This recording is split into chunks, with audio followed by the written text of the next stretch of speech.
Hello, everybody. Welcome in. We are going to discuss Texas versus Ohio State for the right to go to the national championship game. This game is in Dallas, Texas.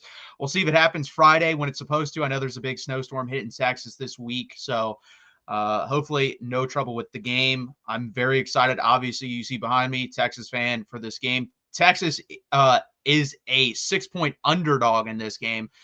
So ignore the -6. It's actually +6 in this game. So it's going to be very interesting if they can cover that spread. Matt, what are your early inclinations on this game? How do you think this game's going to go?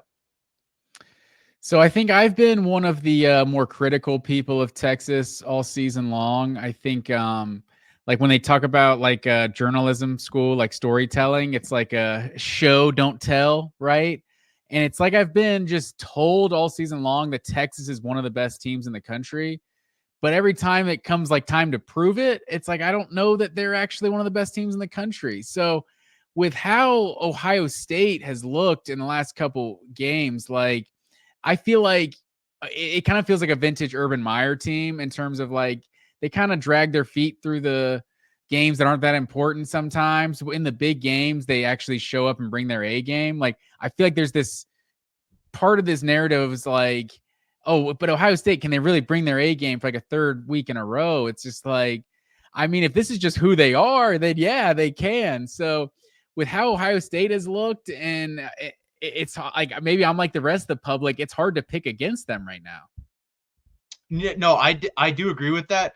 Something I noticed and something I actually went digging for because I thought Ohio State seemed to me like a completely different team. And it's very hard for me to believe that a team just flipped a switch. That happens rarely in sports where a team just flips a switch and goes to another gear. There's only like 2 or 3 teams in my lifetime across 3 or 4 sports that I've seen that with.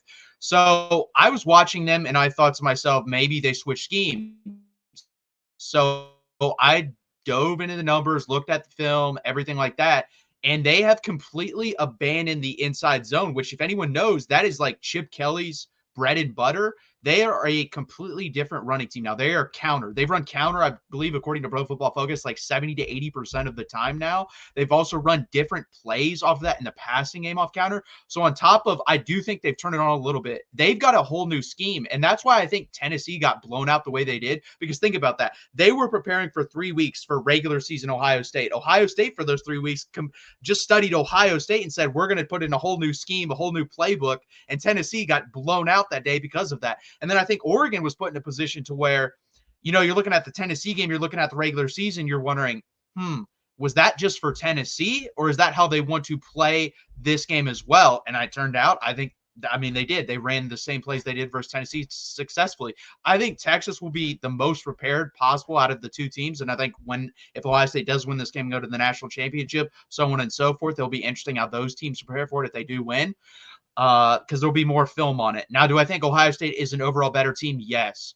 But I also believe I believe Ohio State and Texas are the 2 most talented football teams this year. Now, does that mean Texas has played to that? No. Have they played to that during certain halves? Absolutely. I've seen the Clemson first half. I've seen the Michigan first half. I've seen the Texas A&M first half. The issue with Texas is putting together a complete game. And that's something I think Texas has to focus on going forward. They need to put their best foot forward. Because I believe if Texas puts their best foot forward and Ohio State puts their best foot forward, I think it's a 3-point game either way. That's my opinion.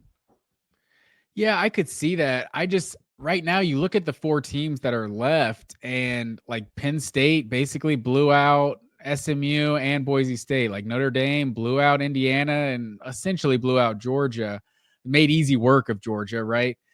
Like Ohio State blew out Tennessee, blew out Oregon. Texas is the one team that like that Clemson game was close. Like they won by 2 touchdowns, but like there were some big time stops that like if they go a different way, really kind of change the complexion of that game.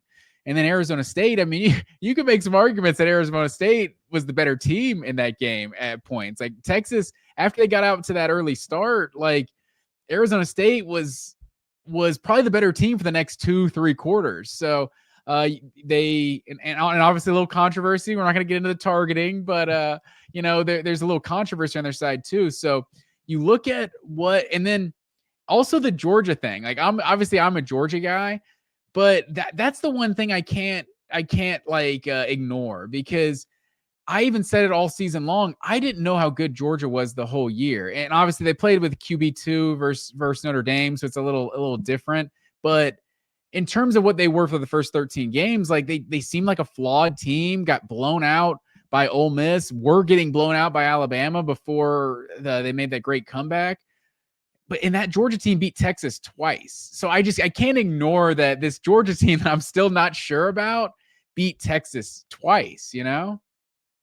Yeah, my pushback on that would be the second game. This is what I'm talking about. Texas plays a complete game. That was 250 yards to 60 in the first half, and we were only up 6-3. If Texas actually executes their offense, that game would have been 21-3 at halftime. That's where my pushback is on that. I'm saying if they execute. I'm not saying they will. I'm saying if they did, because when we look at talent here, Texas this year, I'll lay a wager with anyone who wants to, will have more first-round picks than Ohio State out of this draft class.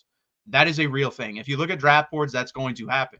And that's my point is if Texas plays up that, not saying they will, because if and buts, the whole saying, I don't think it's going to happen either. When we get into the prediction side of it, I'll talk about that. But that's, to me, the biggest matchup in this game, and it was the biggest matchup versus Georgia, and they showed up better in the second game too. I think that was more of the real game than the first game. That first game coming off Oklahoma, and then also, let's be honest here, playing a completely different caliber team. Like they had played no one near to Georgia, and it took them a whole half to get revved up for that game. But in the second game, I thought Kelvin Banks and Cameron Williams played good for a half, and then again, the second half, Georgia turned it on with Michael Williams and Jalen Walker, and they were able to get after Quinn Ewers more.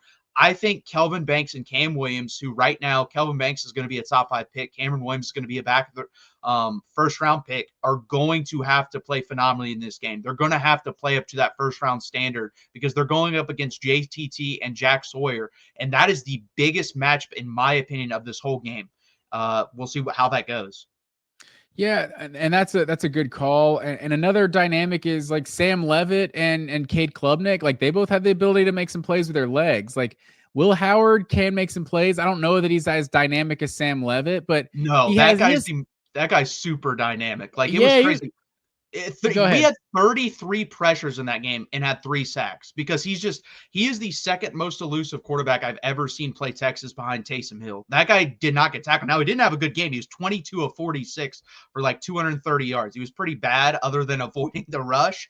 But yeah, Will Howard's not an east and west guy. He's a north and south guy. Texas will be able to run him down if he decides to go east and west. Yeah, I think that's true. And you look at like what Scadaboo was able to do against Texas's defense last week too, and that's a Heisman, at least top 10, right? Not a Heisman finalist. We finished like 5th or 6th or something like that. Yeah. Like that's one of the big time players in college football. But you look at it, I think, would you rather have Cam Scadaboo or the combination of Travion Henderson and Quinshon Judkins? Like, I don't know. I might just take the 2-headed monster that Ohio State has, and then obviously, what the biggest difference maker that Ohio State has is Jeremiah Smith and Emeka Egbuka. So with what they've looked like the past two games in the playoff, I don't think there's any scenario. Are we giving our predictions now? Or do we? Yeah, you can give them. I feel like I just don't see there's any scenario where Ohio State's held under 30. I think there's a chance that, like you said, like I think at times Quinn Ewers is kind of like gets too much hate. I think a lot of people, I think he's kind of a body language guy. I think Carson Beck kind of suffered from this at times, and maybe this is the NIL era. You know how much he's getting paid, and now it's important and stuff. But I think he's one of those guys. Like I kind of compare him to an Andrew Jones, where he has such like a nonchalant way of playing that, I mean, this is kind of how he throws. He's throwing sidearm stuff and he just kind of deals at times.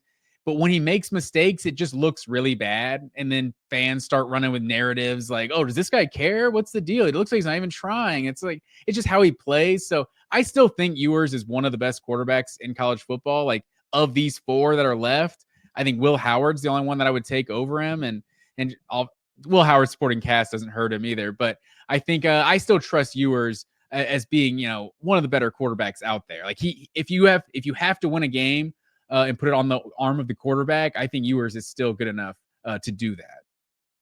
No, I don't disagree with that. And I think he's handled the situation with his backup very well. I mean, there's very few people who could have handled it as well as he could with, your backup being Arch Manning.